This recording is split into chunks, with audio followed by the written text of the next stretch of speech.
ठीक है, चलो आ जाओ फिर। कल कुछ पढ़ रहे थे अपन, कौन सा यूनिट स्टार्ट किया था? Single entry.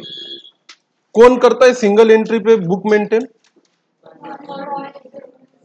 स्मॉल बिजनेस, है ना, जो डबल एंट्री पूरा सेट ऑफ बुक रखते नहीं है।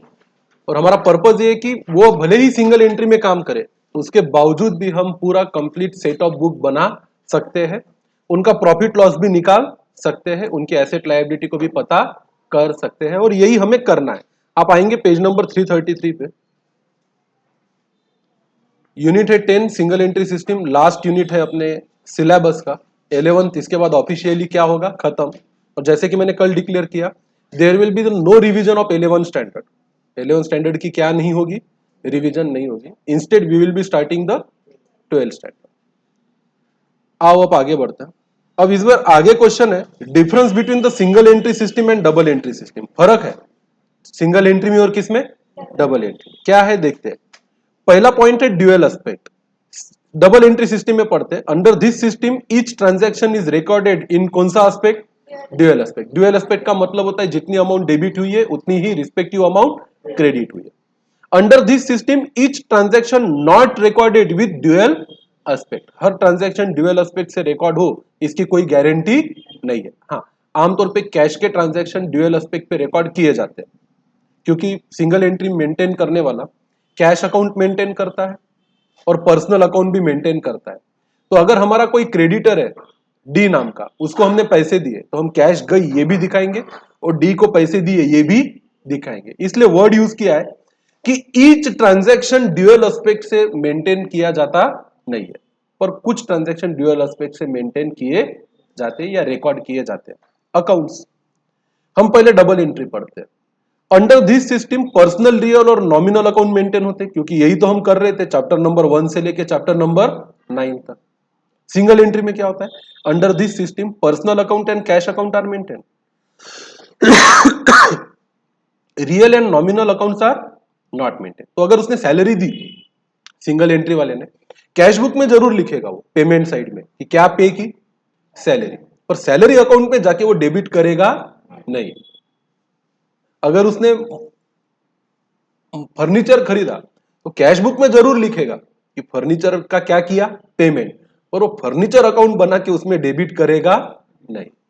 पर अगर उसने अपने डेटर से राम से पैसे लिए तो कैश बुक में लिखेगा रिसिप्ट साइड में कि पैसे आए, और राम के अकाउंट में भी लिखेगा कि राम से क्या आए, पैसे आए। तो कुछ ट्रांजैक्शन वो डबल एंट्री पे मेंटेन करता है, तो कुछ ट्रांजैक्शन वो डबल एंट्री पे मेंटेन नहीं करता। आमतौर पे वो सिर्फ कैश बुक और पर्सनल अकाउंट ही मेंटेन करता है, उसका काम उसमें हो जाता है। वो जो छोटा बिजनेसमैन है, स्मॉल बिजनेसमैन है, उसका जो पर्पस है कि उसका पूरा हिसाब उसे पता होना चाहिए, ये काम उसका हो जाता। अगला है trial balance. Under double entry system trial balance can be prepared, therefore arithmetical accuracy of books of account can be verified. ये तो आपने किया ना, इधर क्या लिखा है, under this system trial balance can not be prepared. अब ट्रायल बैलेंस है किस चीज का प्रूफ, कि जितना डेबिट हुआ उतना क्रेडिट। अब यहां कर ही नहीं दे रहे, तो यहां दो एंट्रियां कर ही नहीं रहे, तो सवाल ही नहीं आता क्या बनाने का, trial balance. Under this system trial balance can not be prepared because of incomplete information of accounting, arithmetical accuracy of accounting can not be verified, possible नहीं। अगला है प्रॉफिट लॉस। हम तो कर ही चुके हैं, हमारे डबल एंट्री में क्या लिखा है, under this system profit and loss account is prepared to find out the net profit और नेट लॉस। सुनो, डबल एंट्री में अगर बुक मेंटेन की है तो हर लेजर है, हर लेजर में से नॉमिनल लेजर को ट्रांसफर कर दो प्रॉफिट एंड लॉस अकाउंट में, आपको क्या मिलेगा, प्रॉफिट या लॉस। तो प्रॉफिट और लॉस अकाउंट तभी बनाया जाता है जब आप कौन से सिस्टम के अंदर बुक्स मेंटेन करते हो, डबल एंट्री। अब सिंगल एंट्री में क्या लिखा है, under this system profit loss account can not be prepared to find out the net profit और नेट लॉस।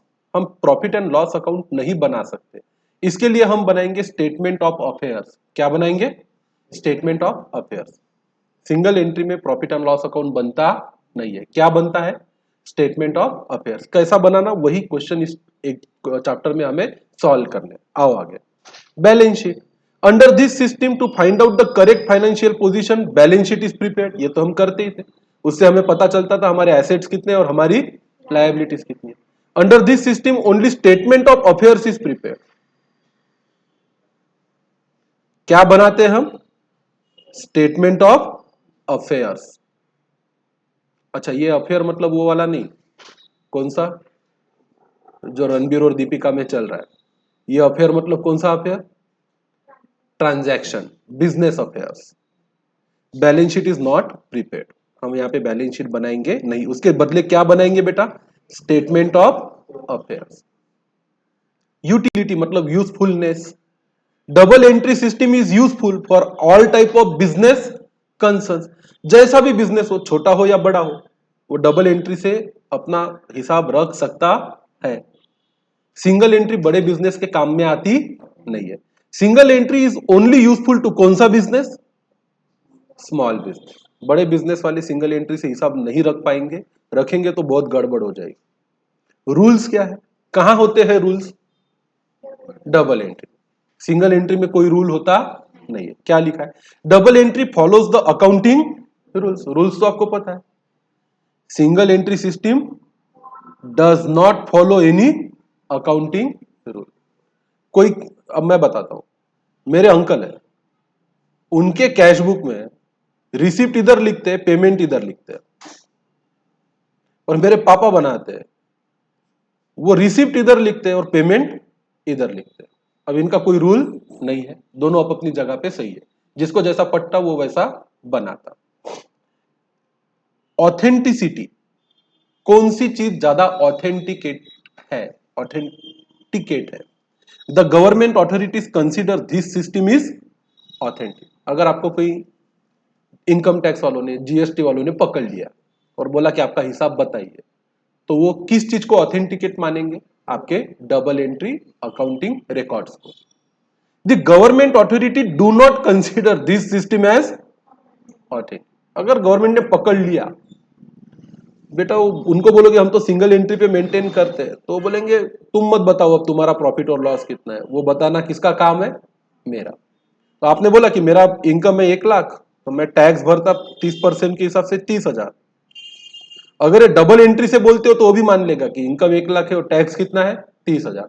पर आपने सिंगल एंट्री वापरी तो वो बोलेगा कि एक काम करो, आप बैठो आराम से, let me do my thing, मैं बोलूंगा वही प्रॉफिट है और उतना ही तुम्हें क्या भरना है? टैक्स। और फिर वो बोलेगा मेरे हिसाब से तुम्हारा प्रॉफिट 3 लाख है, इस पे 30% टैक्स तुम्हारा बनता कितना? 90,000 भरो। तुम बोलोगे ऐसे कैसे 3 लाख है? बोले ऐसे नहीं वैसे नहीं, तुमने डबल एंट्री में बुक मेंटेन किया क्या? नहीं। हमारे सरकार की नजर में वो ऑथेंटिकेट मेथड नहीं है, फिर हम जो बोलेंगे वही सही है। अब या तो तुम 90,000 टैक्स भरो, नहीं पट्टा तो जाओ उधर हाई कोर्ट में या सुप्रीम कोर्ट में और जज को बताओ कि ऑफिसर ने 90,000 भरने बोले और मैंने भरे नहीं। वो मानेगा तो ठीक है, नहीं मानेगा तो भरने ही पड़ेगा। वो तो टैक्स के रूल अलग है। क्या एक्सपेंसिव है बताओ? Double entry. Double entry system is expensive compare to the कौन सी सिस्टम? Single entry. Single entry system is less expensive because time and labour involve is less. Financial position कहां ज्यादा अच्छे से पता चलेगी? Double entry. Balance sheet is prepare to give the true and fair financial position of a business with the help of, यहां balance sheet नहीं बनती, यहां क्या बनता है? Statement of affairs. अब हमें यही सीखना है कि स्टेटमेंट ऑफ अफेयर कैसे बनाते हैं। अब कैसे बनाया जाता है? अगला टॉपिक है preparation of opening and closing statement of affair. ये और कुछ नहीं, आपकी एक ओपनिंग बैलेंस शीट है जो साल के पहले दिन कितने असेट थे और कितने लायबिलिटीज थी ये दिखाएगा, और क्लोजिंग स्टेटमेंट ऑफ अफेयर मतलब साल के आखिरी दिन की बैलेंस शीट है एक प्रकार से, जो ये दिखाएगा कि आपकी फाइनेंशियल पोजीशन साल के आखिरी दिन में कैसी है। To find out the financial position of a business under single entry system, following statement आपको बनाने, इस पे आपको क्वेश्चन आते हैं 6 मार्क के लिए, 8 मार्क के लिए या 10 मार्क के लिए। इसमें आपको बनाना होता है क्या? Opening statement of affair, closing statement of affair और statement of profit and loss. ये आपके सिलेबस का हिस्सा नहीं है। पहले ये चैप्टर 12 स्टैंडर्ड में था, वहां पे ओपनिंग और क्लोजिंग स्टेटमेंट ऑफ अफेयर बनाया जाता था और स्टेटमेंट ऑफ प्रॉफिट और लॉस भी बनाया जाता था। अब आपके सिलेबस में 11 स्टैंडर्ड में सिर्फ ये दो ही चीजें हैं। कौन सा? ओपनिंग स्टेटमेंट ऑफ अफेयर और क्लोजिंग स्टेटमेंट ऑफ अफेयर। इसका फॉर्मेट नीचे दिया है। स्टेटमेंट ऑफ अफेयर है क्या? ए statement of affair is the statement of asset and क्या, लायबिलिटी। अगर आप डबल एंट्री सिस्टम में काम कर रहे हो तो statement of affair asset and liability को क्या नाम देते हो, बैलेंस शीट। सिंगल एंट्री में इसको क्या नाम दिया जाता है, statement of affairs. It is as good as balance sheet, ये और कुछ नहीं बल्कि एक प्रकार की क्या है, बैलेंस शीट है।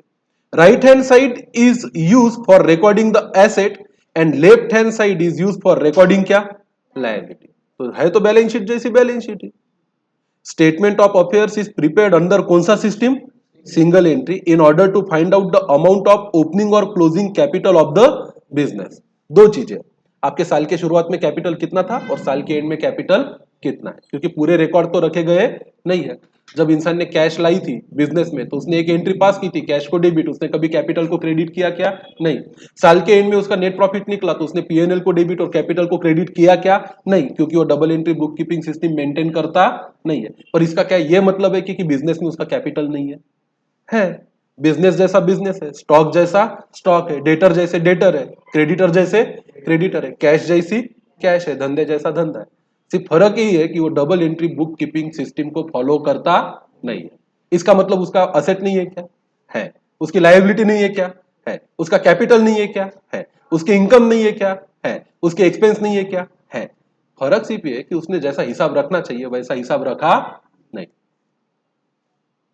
द डिफरेंस बिटवीन, अब क्या दिया है, the difference between the total assets and total liabilities is considered as क्या, अमाउंट ऑफ कैपिटल। तो डबल एंट्री में हमने क्या किया, यही तो किया, फॉर्मूला ही था ना आपका। पूरे असेट में से आउटसाइड लायबिलिटी को क्या कर दो, माइनस, ये आपकी बैलेंस शीट है। इधर आपके क्या रहते, एसेट्स, इधर क्या रहती, लायबिलिटी, और इधर क्या रहता, कैपिटल। असेट में से क्या माइनस करो, लायबिलिटी, तो क्या मिलेगा, कैपिटल। कैपिटल प्लस लायबिलिटी क्या होता है, एसेट। यहां पे भी वही करना है। अगला है ओपनिंग स्टेटमेंट ऑफ अफेयर। मतलब इससे आपको यह पता चलेगा कि इस बिजनेस में साल के शुरुआत में कितना कैपिटल था।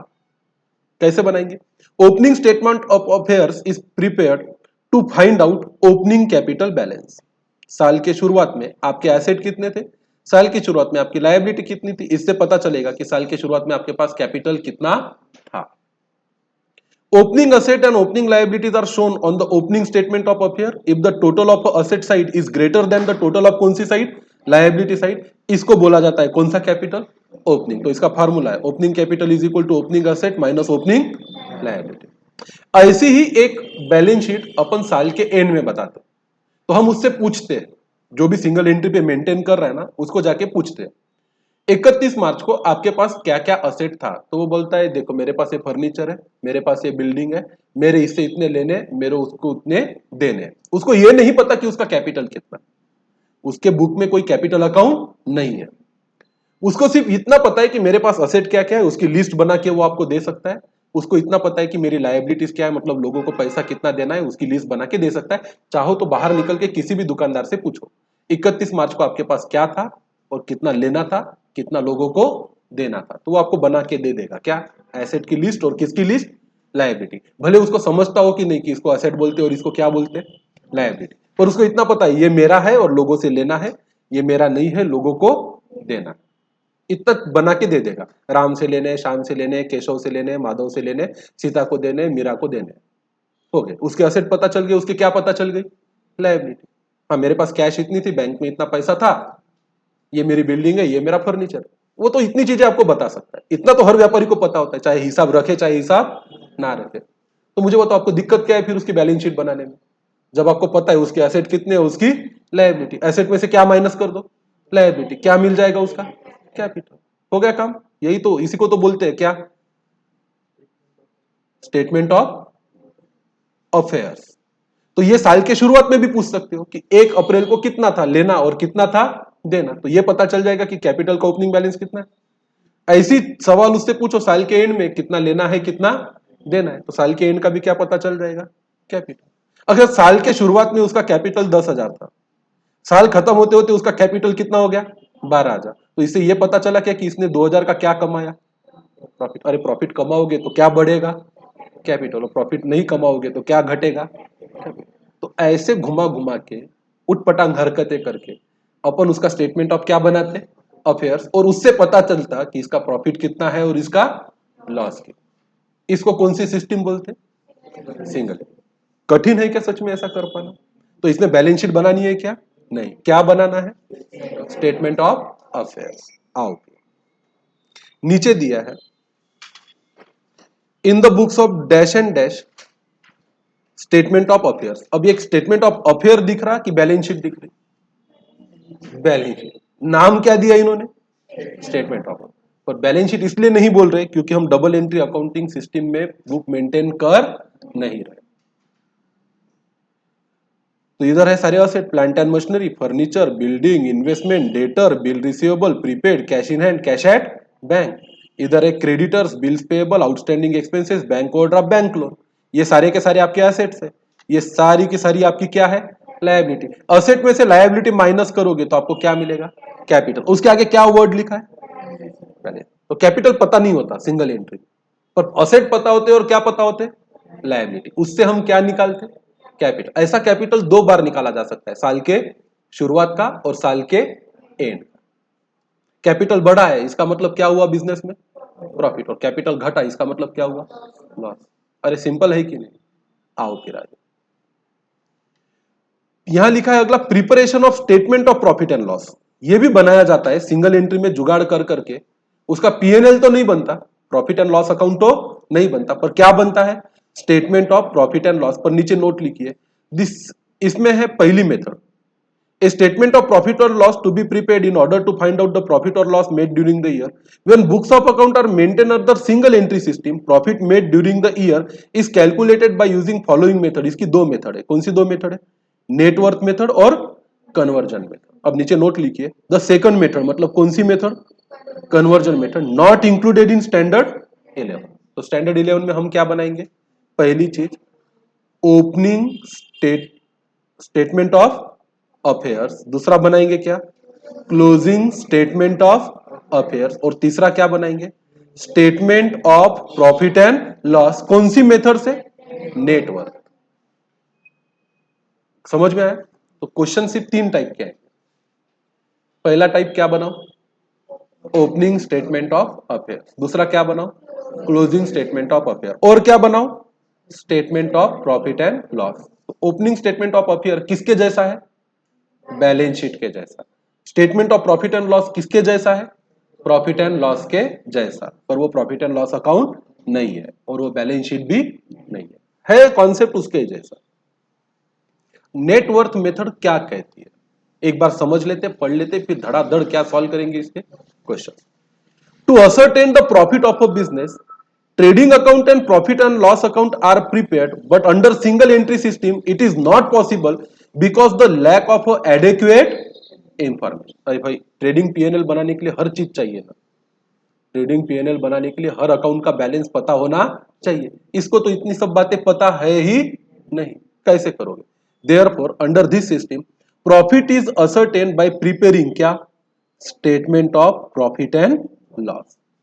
सीखेंगे कैसा बनाते, बहुत आसान है। आफ्टर असरटेनिंग कैपिटल, सबसे पहले क्या पता करो? उसका कैपिटल। भाई इंसान हिसाब रखे ना रखे, बुक मेंटेन करे ना करे, उसको दो चीजें हमेशा पता होती है, उसके एसेट्स और उसकी लायबिलिटी। ये दो चीजें पता चल गई तो हमें उसका क्या पता चल जाता? कैपिटल। अब कैपिटल बढ़ा है तो प्रॉफिट और कैपिटल घटा है तो क्या है? लॉस। पर उसके अलावा भी बहुत सारी चीजें होती है। हो सकता है कैपिटल इसलिए बढ़ा क्योंकि वो एडिशनल कैपिटल लाया। अरे साल के शुरुआत में 10,000 उसका क्या था? Opening capital. साल के एंड में कैपिटल हो गया 12,000। अब जरूरी थोड़ी है कि 2,000 से कैपिटल बढ़ा तो प्रॉफिट ही हुआ होगा। अगर उसने कैपिटल एडिशनल लाया होगा तो भी उसका क्या बढ़ेगा? कैप। हो सकता है कि उसने 3,000 एडिशनल कैपिटल लाया और कैपिटल बढ़ा कितने से? 2 से। मतलब बिजनेस में प्रॉफिट नहीं है, क्या है? लॉस है। अरे कॉमन सेंस लग रहा है कि नहीं लग रहा? तो इतना सहज नहीं है ये बता देना कि कैपिटल बढ़ा मतलब क्या हुआ है? प्रॉफिट ही हुआ, और कैपिटल घटा है मतलब क्या हुआ है? लॉस ही हुआ। ड्राइंग की होगी उसने तो 10,000 कैपिटल साल के शुरुआत में था, साल के एंड में कैपिटल 8,000 रह गया। जरूरी थोड़ी है कि 2,000 रुपये उसका लॉस ही है। हो सकता है उसने ड्राइंग 2,000 की हो, उससे भी क्या घटेगा? आपका कैपिटल घटेगा।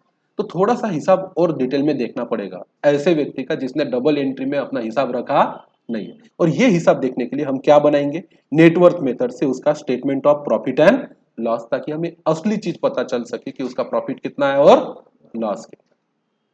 करना है जुगाड़। एक्चुअली ये यूनिट और कुछ नहीं, ये यूनिट का नाम क्या होना चाहिए, जुगाड़ अकाउंटिंग। जहां सामने वाले ने पूरा हिसाब रखा नहीं है, कुछ चीजें उसको पता है, कुछ चीजें उसको पता नहीं है, तो हम जुगाड़ करके उसका सब कुछ निकालेंगे। उसका प्रॉफिट और लॉस भी पता करेंगे, उसके असेट्स और लायबिलिटी भी पता करेंगे, और उसका कैपिटल भी पता करेंगे। आओ,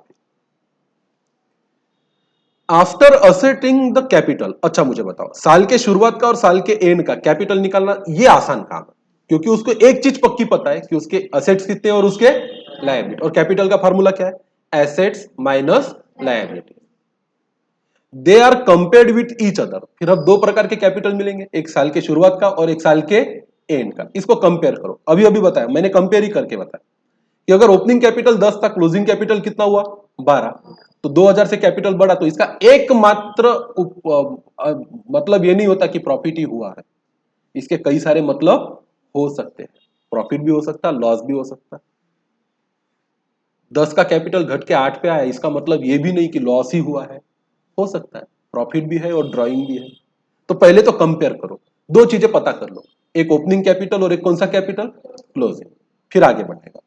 if the closing capital is more than the opening capital, the difference is क्या, प्रॉफिट। मोटा मोटी प्राइमा फेसी पहली नजर में अगर कैपिटल बढ़ा है तो उसको प्रॉफिट बोलने में हरकत नहीं है।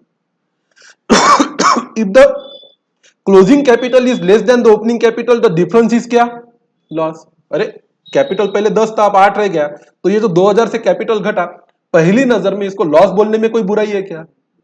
अगर और डिटेल में गए तो बातें पता चलेगी, पर मोटा मोटी तो यही लग रहा है कि कैपिटल बढ़ा मतलब क्या, प्रॉफिट, और कैपिटल घटा मतलब क्या, लॉस। डीप नींद आ रही है क्या, ध्यान से देखिए। Moreover it is necessary to consider other adjustment. अब मोटा मोटी देखो तो कैपिटल का बढ़ना प्रॉफिट है और घटना क्या है, लॉस है, पर और भी चीजें देखनी है।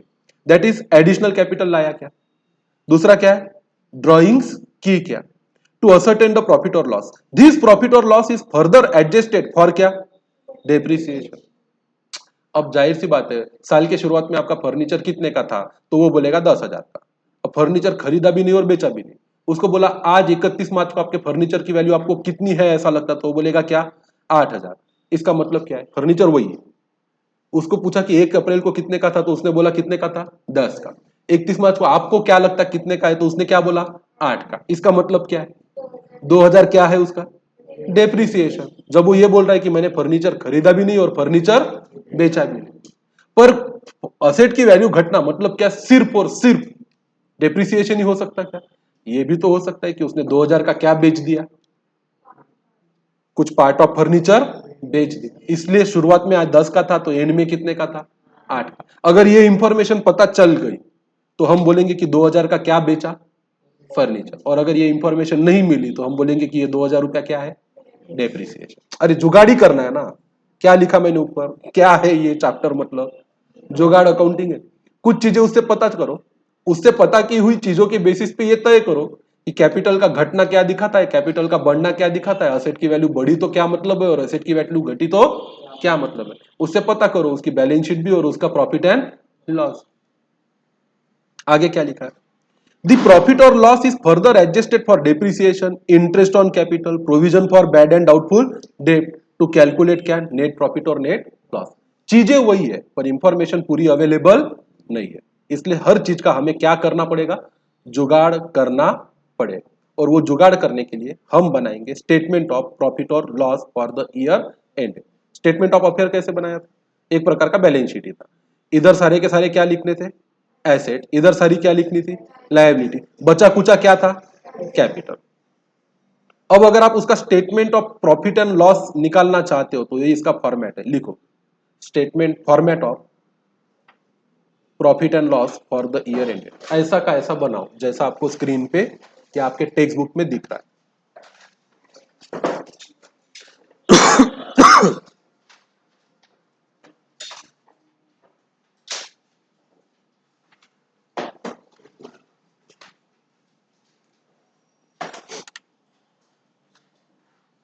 कितने मार्क के लिए पूछा जाएगा ये statement of profit and loss banana, 5 marks के लिए। कितने मार्क्स के लिए आएगा 5। सब कुछ दिया रहेगा, बस आपको ऐसा का ऐसा फॉर्मेट में बनाना। पहले तो statement of profit and loss for the year ended बना लो, फॉर्मेट है ये, इसके आगे लिख सकते हो format of statement of profit और loss for the year ended.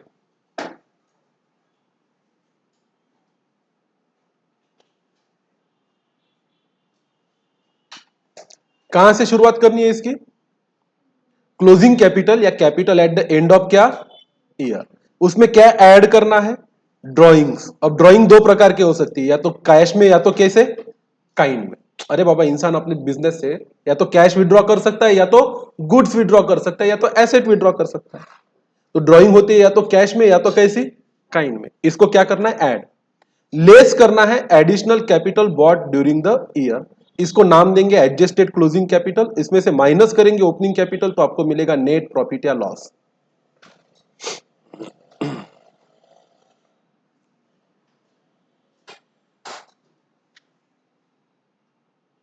ये फॉर्मेट लर्न करना है।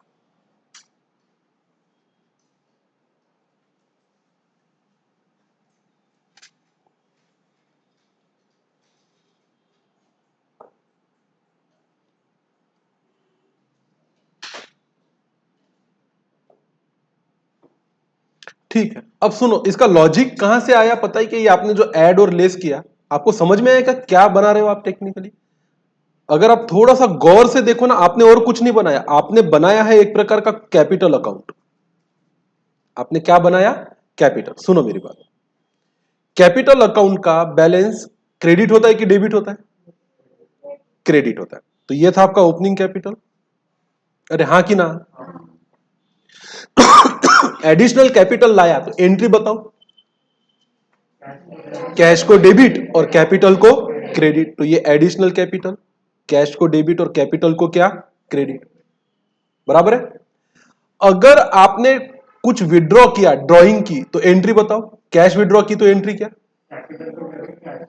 हाँ, कैपिटल को डेबिट और कैश को क्रेडिट। वैसे तो ड्राइंग को डेबिट और कैश को क्रेडिट करते, पर ड्राइंग का डेबिट मतलब भी किसका डेबिट? कैपिटल का। तो कैपिटल को डेबिट होता है और कैश को क्रेडिट होता है, तो ये है आपके drawing in cash. Goods withdraw किए तो एंट्री बताओ।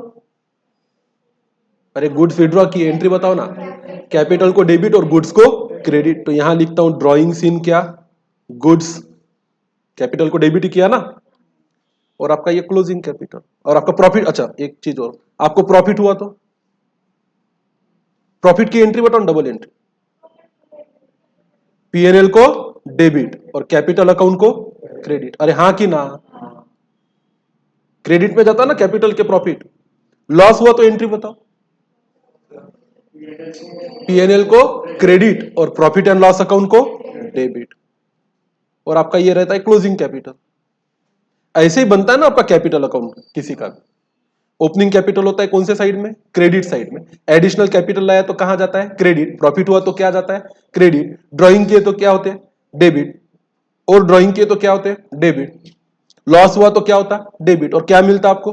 Closing capital. अब मुझे बताओ, जिसने अपने हिसाब को सिंगल एंट्री पे रखा है उसको क्या पता है? क्लोजिंग कैपिटल पता है, उसको अपना क्या पता है? ओपनिंग। अरे ओपनिंग असेट लायबिलिटी पता है, क्लोजिंग असेट लायबिलिटी पता है, तो उसका ओपनिंग और क्लोजिंग कैपिटल निकाल सकते कि नहीं? अब ये फॉर्मेट में देखो तो कहां से शुरुआत की है? शुरुआत कहां से की? क्लोजिंग कैपिटल ये वाला है। उसमें ये क्या है? ड्रॉइंग। इसको क्या किया? ऐड। ड्रॉइंग इन गुड्स और ड्रॉइंग इन कैश में क्या किया? ऐड। फिर किसको लेस किया? Additional capital. फिर किसको लेस किया? ओपनिंग। तो क्या मिला? प्रॉफिट। और ये निगेटिव होता तो वही उसी को क्या नाम देते? लॉस। मतलब है कुछ नहीं है, एक प्रकार का डबल एंट्री सिस्टम से बना हुआ कौन सा अकाउंट है? Capital account. पर कैपिटल अकाउंट बनाया तो क्या मिलेंगे? नहीं, मार्क्स मिलेंगे। प्रॉफिट लॉस तो ऐसे भी पता चलता। कौन सा अकाउंट बना के? कैपिटल। पर कैपिटल अकाउंट बना के क्या नहीं मिलते? मार्क्स। उनको चाहिए ये फॉर्मेट जिसका नाम क्या है? Statement of profit and loss. तो इसका लॉजिक कहां से डेवलप हुआ है? कैपिटल अकाउंट से। जो चीजें डेबिट में होती है, जो चीजें क्रेडिट में होती है, सारी डेबिट की चीजें क्या की? ऐड। और सारी क्रेडिट की चीजें क्या की? माइनस। तो कौन क्या मिला आपको? या तो प्रॉफिट या तो लॉस, है ना? पर ये बनाने का नहीं, इसलिए इस फॉर्मेट को क्या कर लेने का, लर्न। और लर्न करने में दिक्कत आए तो लॉजिक कहां से डेवलप करने का, क्या, भले ये फॉर्मेट इंसान भूल जाए पर कैपिटल अकाउंट में क्या डेबिट होता है और क्या क्रेडिट होता है ये कोई भूल सकता क्या? Very good. क्वेश्चन दिया, following example can give the idea of calculating profit and क्या, लॉस। ओपनिंग कैपिटल पता है, क्लोजिंग कैपिटल पता है, एडिशनल कैपिटल पता है, ड्रॉइंग पता है, क्या फाइंड करो बोले, प्रॉफिट हुआ या लॉस। अगर आपको नहीं कुछ बनाना है, statement of profit and loss, तो क्या इसमें से प्रॉफिट फाइंड नहीं कर सकते क्या? बिल्कुल कर सकते हो। उसके लिए कौन सा अकाउंट बनाओ, capital account. Opening capital credit में लिखो कि डेबिट में, क्रेडिट साइड में। कितना है opening capital, 90,000। Closing capital 1,50,000। Additional capital की डबल एंट्री बताओ, कैश को डेबिट और कैपिटल अकाउंट को क्रेडिट। ड्रॉइंग की डबल एंट्री बताओ, कैपिटल को डेबिट। अब इनको बैलेंस करोगे तो जो भी बचा कुचा होगा वो या तो प्रॉफिट होगा या तो क्या होगा, लॉस। बताओ फिर इधर की टोटल कितनी 1 लाख, इधर की टोटल कितनी 1,65,000। तो यहां कितने चाहिए 65। डेबिट में गए कि क्रेडिट में, क्रेडिट में। तो प्रॉफिट है कि लॉस है, प्रॉफिट। ऐसा बना के रख दिया तो मार्क मिलेंगे क्या, नहीं मिलेंगे। वर्किंग नोट में आप चाहो तो क्या बना सकते हो, कैपिटल अकाउंट, पर इससे क्या नहीं मिलेंगे, मार्क्स। पर उनको क्या चाहिए, कहां से शुरुआत करो, क्लोजिंग कैपिटल। ऐड क्या करो इसमें, ड्रॉइंग। माइनस क्या करो इसमें से, एडिशनल कैपिटल। क्या माइनस करो, ओपनिंग। तो आपको क्या मिलेगा, प्रॉफिट। अरे समझा कि नहीं, चलो फिर बनाओ।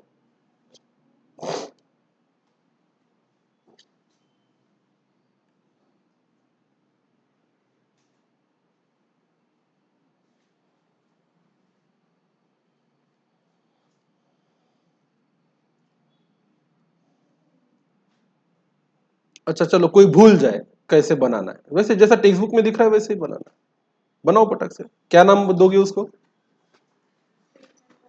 Statement of profit and loss. हालांकि मैं आपको लॉजिक बताऊं तो ये statement of profit and loss और कुछ नहीं है, किसका भाई है, अपने कैपिटल अकाउंट का भाई है। सुनो फिर से बताओ, कितना था ओपनिंग कैपिटल, ओपनिंग कैपिटल कितना था 90,000। एडिशनल कैपिटल कितना था,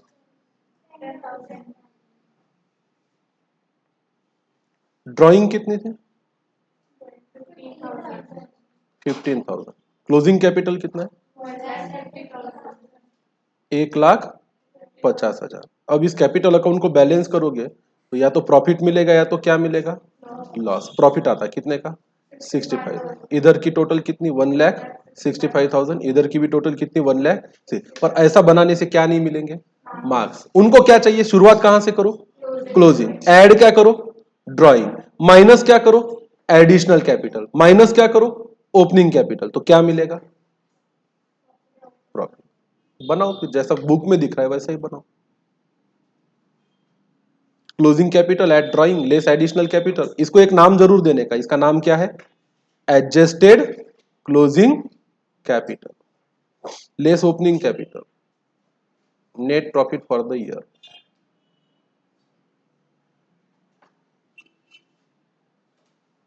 ये फॉर्मेट बेटा ऐसा का ऐसा बनाने का, एज इट इज, तभी पूरे मार्क मिलेंगे। वैसे बना कैसे, इसका लॉजिक मैंने आपको बता दिया। चलो लिखना हो गया सबका। अब सब लोग एक काम कीजिए, आज का होमवर्क छोटा सा ही है। पेज नंबर 339 पे आएंगे। पेज नंबर कौन सा आएंगे 339। एक काम करेंगे, इसमें एक फॉर्मेट दिया है जिसका नाम है क्या, statement of profit and loss for the year ended. Statement of affairs का तो फॉर्मेट बड़ा आसान है। एक्चुअली वो क्या है, एक बैलेंस शीट ही है, तो उसको मैंने कुछ लिखने को बोला नहीं है। क्वेश्चन आएगा तो अपन बना लेंगे। एसेट की जगह एसेट, लायबिलिटी की जगह लायबिलिटी, और जो बचा कुचा है वो क्या है, कैपिटल। अब statement of profit and loss इसको समझाऊंगा मैं कल के लेक्चर में, पर उस पे आने से पहले आपको ऐसा का ऐसा इसको क्या करके लाना है, छाप के कॉपी करके लाना है। सिंपली कॉपी करना है, भले समझे तो भी ठीक है, नहीं समझे तो भी ठीक है। तो इसमें closing capital add drawing less additional capital. ये एडजस्टेड क्लोजिंग कैपिटल तो आप आए थे अभी तक, अरे आए थे ना, लेस ओपनिंग कैपिटल भी आपने किया था, इसको अब नाम देंगे प्रॉफिट, पर इसको नाम देंगे प्रॉफिट बिफोर क्या, एडजस्टमेंट। वही है, यहां तक जो अभी बनाया था छोटा फॉर्मेट, वो भी स्टेटमेंट ऑफ प्रॉफिट का ही था, पर वो छोटा फॉर्मेट था। कहां तक छोटा फॉर्मेट, सिर्फ यहां तक। ये भी बनाना है। अब अगर इसके बाद भी हमें पता करना है कि अलग अलग एक्सपेंस कौन से थे और अलग अलग इनकम कौन से थे, तो इसमें आपको इनकम को ऐड करना है। ये लिस्ट दी है ढेर सारे क्या, इनकम्स की, और नीचे आपको सारे एक्सपेंसेस को इसमें से क्या करना है, माइनस। और यहां पे लिस्ट दी है ढेर सारे किसकी, एक्सपेंसेस की। ये क्वेश्चन में दिया रहेगा और इससे हमें मिलेगा नेट प्रॉफिट या नेट लॉस। कर सकते हो इतना फॉर्मेट, बस इतना बना के लेके आओ। और उसके बाद देखो कुछ नहीं है, एक्सप्लेनेशन खत्म हो गया। फिर प्रॉब्लम नंबर 1 है, प्रॉब्लम नंबर 2 है, प्रॉब्लम नंबर 3, 4, 5, 6, 7, 8, 9, 10, 10 क्वेश्चन सॉल्व करके दिए, वो हम करेंगे। फिर एक्सरसाइज में 10 क्वेश्चन है, वो मैं करके दूंगा, या कुछ क्वेश्चन अपन एज अ होमवर्क करेंगे। चैप्टर बहुत आसान है, बहुत जल्दी क्या हो जाएगा, खत्म। और तुरंत ही अपन 12 स्टैंडर्ड का सिलेबस को क्या करने जा रहे हैं, स्टार्ट करने। तो आज आपको फॉर्मेट लिख के लाना है, लिख के लाओगे। कल से सिर्फ प्रॉब्लम करेंगे अपन, और बहुत आसान है, सबसे आसान चैप्टर है। वो फॉर्मेट है, उसको लर्न करना है, उस पर वैल्यूज रखनी है और आपका आंसर रेडी। ठीक है, देन सी यू टुमारो।